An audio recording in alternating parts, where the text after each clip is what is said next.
about anyway. Thank you for having me here tonight. I tried to get out here last June, but most of these poems weren't written yet, and I lied and said my van broke down. That's a lie. My van actually broke down, so I'm glad to be here now. The poems that are going to be longer by me are available in the shorter book. The poems that are going to be shorter by me are available in the longer book, and I didn't even plan it that way. We're going to start out with sort of the way I start my day every day for the last 16 or so years, ever since I stopped being small enough to throw me into my wheelchair. This is called Morning Routine. My pants get put on one leg at a time, just like yours, fretting full extension of right limb, left limb, toe catch, ankle twist, quick, quiet safety prayer, twist, pull, too high, twist again to finish the job before tugging them back down. Made uncomfortable because at 31, Mom's hand should not be anywhere near there. Pulling binding underwear from crease, release, relax. Next up is transfer time, swinging into action time, aided by hand crank Hoyer lift, sitting at the ready to haul my 150-pound frame from waterbed sleep station into miracle of modern technology, mobile wheelchair. Roll me left to tuck that sling beneath me, roll me back, slide me south. Foot of the bed threatening to wrench my feet and ankles, making my face cringe in fear of catching vision. Heel bending behind my earlobe has never happened, but it could.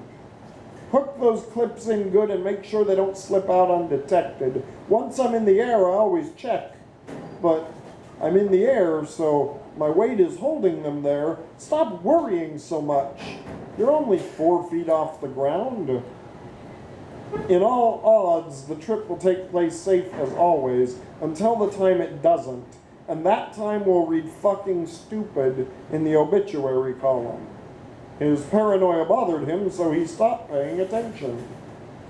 Manhandled in muscle-twisting turns over carpet, making Mom's neck, back, and elbows ache, but I am grateful, so that makes it all worth it.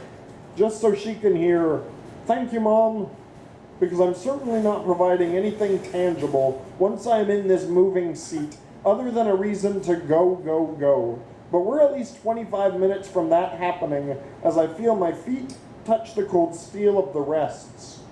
Stop lowering before they break! Moved out, slid back, let down, unhook, unclasp, cover toes, sit up, deep breath. Breathe, breathe, breathe. Remember all those leg fears with my pants? Now it's time to hit repeat on the same neurons, sounding like a record player set at different speeds, only now it's different parts. Arms in shirt sleeves and toes in sock holes. Scared, scared, scared, but not overly. This is my body being contorted. My nerve endings twitching in suspense at movements made out of my hands within 10 minutes of stepping out of dreamland. Can't be expected to be reasonable yet. Fully clothed, almost ready to go, we head toward the bathroom and I dispose of a night's worth. Load the toothbrush and let Mom's dentist-like hands keep my teeth cavity-free for another near-record-setting day. Wash oils, crust, and drool from my face. Talk about my plans for the day, flick the light switch off, and head out of that place. So that's how I start my day every day. I don't know about the rest of y'all, but one thing that people do notice about me right away is the fact I'm in a wheelchair. I don't write a lot of poetry about my disability. It's just not what I want to do. I want to be a bit more artistic than that. But that being said, I did write one a couple of years ago before the Labor Day telethon for the Muscular Dystrophy Association, and it's called When No One Is Around. I am alone for mere seconds before my body feels the urge to run.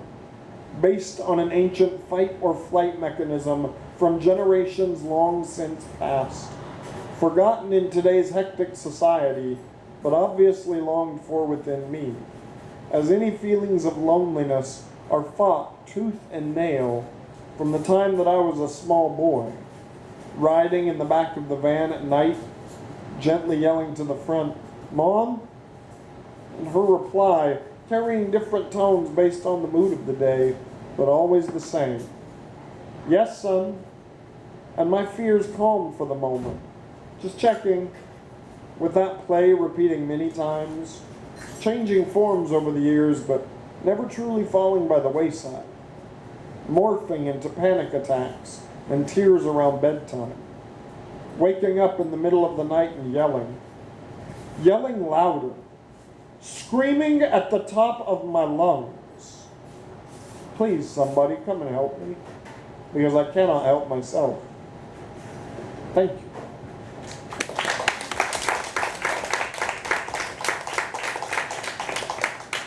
First time I shared that one with a friend, she called me a liar, and she said, "You help yourself all the time." And that's true. That's what this poetry thing does.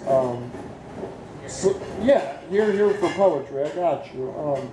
And I'm glad to be at open mics because it's with everybody all the time. Even when you're crossing the street. It's called yikes. And I had trouble the other night remembering how this one started too, but I've got it now. I stare in the face of that cold bitch named death every day. So fuck daydreaming about life. If I almost get hit by a car, I am going to just feel scared.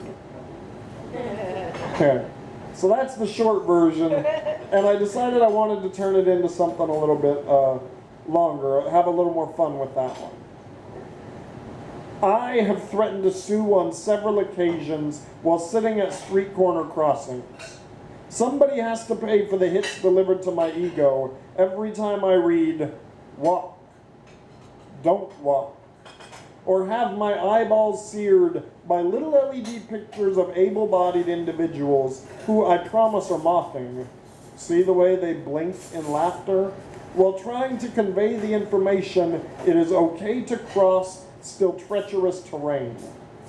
Nobody has taught one-way turn lane etiquette well enough to all these asshole drivers who should be scanning the entire vertical column, round up, but instead look only north of 4 feet for telltale head-bobbing sign that indeed someone needs allowed to cross. Hey, I'm down here! Humor is my best coping mechanism. But if John Belushi, Chris Farley, Mitch Hedberg, or any of the countless comedian addicts through history have taught us anything, it's that laughter is more of a mask worn, a delivered elixir that shrouds an audience's vision of who is standing in front of them.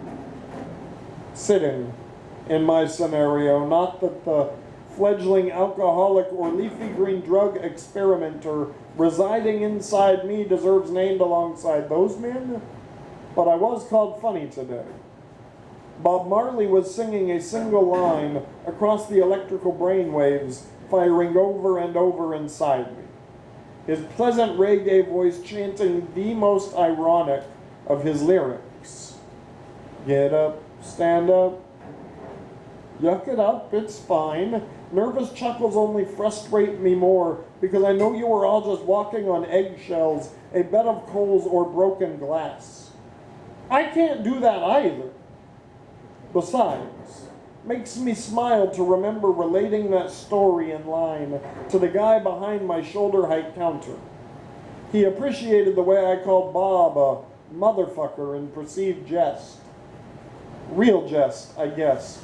Sort of like the jest delivered in my statements, ranging from a cited immunity against the crime of jaywalking to the way I make people cringe in discomfort after responding in smart-ass manner after they say, "Gotta run," to my original inclination about seeking prosecution against whoever the son of a bitch was that decided crosswalk would become popular nomenclature anyway.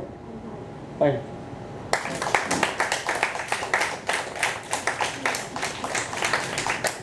So you guys might notice I'm a little all over the board, which is fun.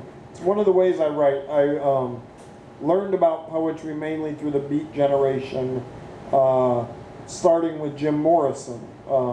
Didn't realize I was writing poetry until I got introduced to the Doors' music, read some more on them, read all of his work. And one of the ways that they wrote is by automatic writing. You just put the pen down, start moving it, and suddenly there's words coming out. So this next piece is sort of based on that ideal. It's called I Can Be a Rambling Man. My brain has a bunch of shit going around in it, and I find myself pointlessly trying to arrange marbles in a sack by size, alternately from smaller to larger. But every time I let one go, it sinks toward the bottom and spreads toward the edges of my internal universe. And I am left chasing roly-poly bugs on these roly-poly wheels until they threaten to topple over into the abyss that I cannot reach. Well, maybe I can reach one bottom, but I certainly wouldn't be able to climb back out again. Motherfucker. Anyway, now that I've done swore at myself, there's nowhere to go but up. I hope. More in an instant than most people do all damn day, and that makes me the biggest loser. I don't care what NBC sees in those fat bastards anyway, who sign up only for the promised fame in the beginning. And sure, the competition unlocks newfound souls in most of them, so I suppose that's noble. Cause, effects, means, ends, that age-old confusion. Now I'm just rambling. Now, I started out rambling, so that shouldn't surprise me, but sure enough, I thought my thoughts might line up into something grander. Nope. No dice, no play, a revamp on an old Stephen King phrase uttered by the mentally handicapped character in Dreamcatcher, because I don't bounce. I do float. Well, my body does. My head mostly sinks like the 22-pound rock it is. Not sure on the weight, not sure about anything, not sure anybody's even going to be listening anymore, not sure words are meant to be heard. Whoa, there's an idea I could run with. If I could run to keep up with my tongue, I'll continue to let it wander, lapping me with sexual innuendos about real life matters, because without sex, there wouldn't be real life. At least, theoretically, that's where the next generation will come from. Has come from, I suppose, so the generation after that will come, because even at a disturbing rabbit rate, I would not be a grandparent yet. Thank goodness. That kind of depression would kill me, considering I already feel the weight of children I would have fathered given different circumstance. Whoops. Now I'm back to playing the brooding poet. Maybe some real work will get done today. Thank you.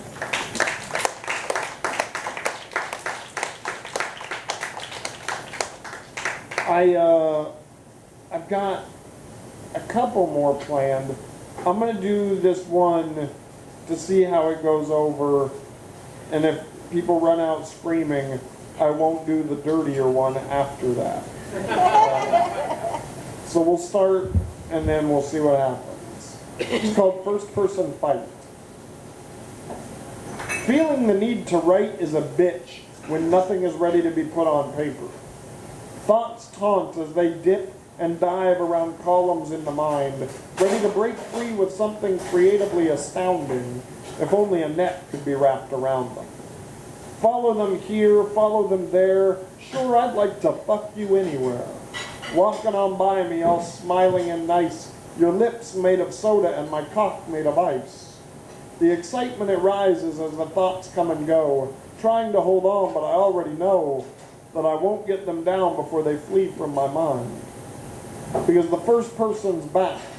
As much as I tried to avoid using that narcissistic word, just one letter in length, it ruins free association because it comes with constraints. A big fucking wheelchair, soul made of glass, beautiful to look through, but in danger of a crash. Thank you.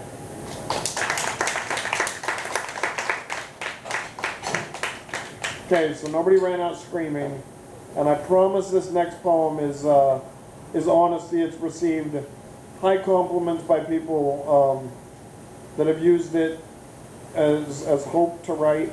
It's also received the lowest scores I've ever gotten at a poetry slam. So it's either excellent or awful. You guys can decide. It's called 10 Ways I Finally Came Clean. 1. A relative slipped me a lingerie magazine when I was 11. I proceeded to get dirty. 2. A button on the television remote scrambled channels that did not regularly come in, making the newfound body parts deepen the dusty layer of my soul into potable soil with each shot of seed delivered into my shorts. 3. Rated R movies on Cinemax After Dark while my too young to understand sister struggled to roll over, crawl, and eventually toddle in and out of the room while I tried to get off one more time before bed. 4. Christmas age 15 and the internet was delivered unto my room. Mary's virgin birth of Christ was rightly celebrated by a hormonal youth me, viewing naked pictures in the privacy of my own quarters. Nervously clicking away whenever footsteps were heard coming up the ramp. 5. I was caught once for extracurricular browsing in the computer laboratory, but I got off scot-free due to a clever lie dressed with real emotion and someone else's ineptitude for the same crime committed the same day, proving I was not the only dirty fellow around. 6.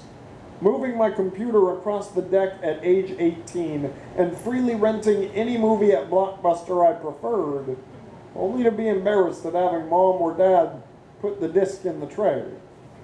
I rented less obvious titles after that. 7. A group of freshly minted men, myself included, ordered lap dances and ended up comparing reactions. 1 left embarrassed, 2 denied even getting hard, while I freely admitted that the feeling of her ass through my pants made me come, and her leftover scent made me happy. 8. Downloading feature-length porn might have ruined at least one of my computers, but god damn it, it was free, and I was strung out like a junkie, searching for the next needle squeeze that would make my pecker shoot a high right out. 9. For 10 years, college athletes were slack-jawed at the words and phrases I would utter about women circling the gym in fitness preparation for their own sport, proving that even without the physical experience, I could articulate well enough to convey both humor and reality. 10. My filth is a manifestation created out of the frustration of being physically disabled. It has scarred brain tissue into believing that touch will lead to the death of innocence, which has obviously never existed in my post-pubescent self.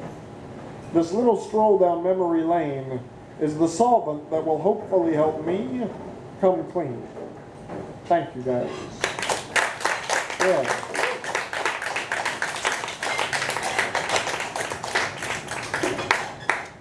I have got 2 more poems, and looking at the clock, that's about the right amount of time.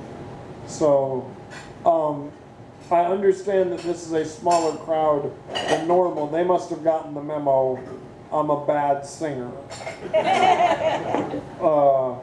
I heard the rule about original music only, so I'm borrowing some lines from Mark Cohn. Everything that's sung is not mine. Everything that's spoken is.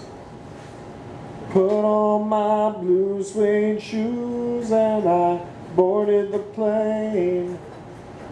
Less than 10 seconds into the song, people say is my karaoke best. There are 2 references which, while in private, have the ability to drain emotion from my eyes. We'll get back to that later.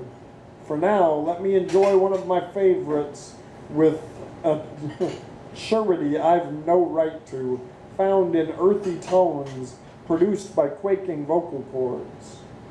Touchdown in the land of the Delta Blues, in the middle of the pouring rain. And I am shook, straight there, breathing in deep, heavy barbecue, southern fried just the way I like. Soul food, comfort food as we gather round with chosen family. Will you pass the gravy, please? They've got catfish on the table, gospel in the air. Reverend Green, be glad to see you when you haven't got a prayer. My prayer is love like that. Friends, I know we could plan to get together, decide on when, where, but that would defeat the purpose of being surrounded by a moment. Knowing fate has handed a first-class ticket out of understanding that need really is more than food, water, air. People need one another. To have, to hold, to rely on being there during times of accomplishment, for a hug and mutual respect.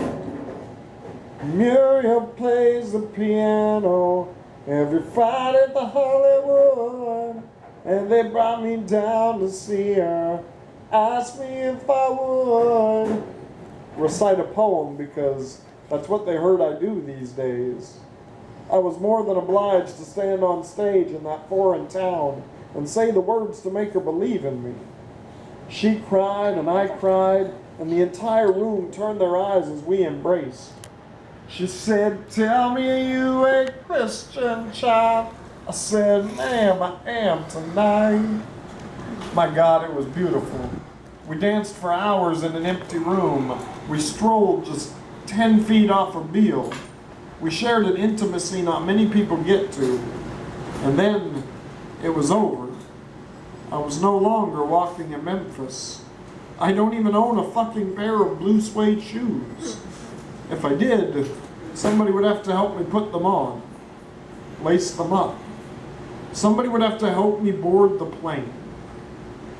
Flight 412 to Memphis took off on the uneven notes of my sometimes drunken voice, but it's about to land right on time during the closing notes of what has to be my favorite song to sing, inside of these dry, noisy rooms, as well as in the middle of the pouring